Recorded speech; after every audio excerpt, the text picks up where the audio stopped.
আসসালামু আলাইকুম। কেমন আছেন আপনারা? আশা করি সবাই ভালো আছেন। আল্লাহর রহমতে আপনাদের দোয়া ভালোবাসায় আমিও ভালো আছি আলহামদুলিল্লাহ। গত 14ই জানুয়ারি সৌদি সিভিল এভিয়েশন একটা সার্কুলার জারি করেছিলেন যে যারা সৌদি আরবে ওমরা হজের বিষয় বা ভিজিট বিষয়ে সৌদি আরবে আসবে তাদেরকে 5টি টিকা দিতে হবে। 5টি টিকা দেওয়া ছাড়া তারা সৌদি আরবে আসতে পারবে না। তো আপনাদের জন্য খুশির খবর হচ্ছে সৌদি সরকার সৌদি সিভিল এভিয়েশন এই জারি বাতিল করেছে। এখন যারা আসবে তাদেরকে আর এই টিকাগুলো নিতে হবে না।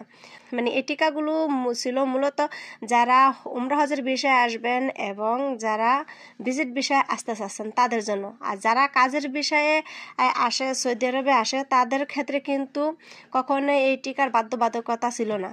তবে এখন থেকে কারোই টিকা দিতে হবে না। টিকা ছাড়াই আপনারা সৌদি আরবে আসতে পারবেন। আপনারা যারা টিকা দিয়েছেন তারা তো দিয়েছেন। টিকা দেওয়া তো আর খারাপ কিছু না, অবশ্যই শরীরের জন্যই ভালো।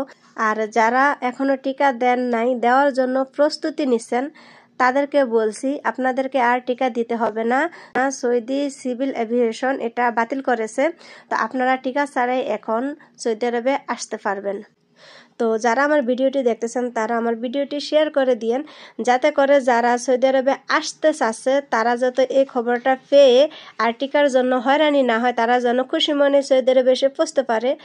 সেজন্য বলছি ভিডিওটা একটু শেয়ার করে দিন। তো আমার আজকের ভিডিও এই পর্যন্তই। আল্লাহ হাফেজ।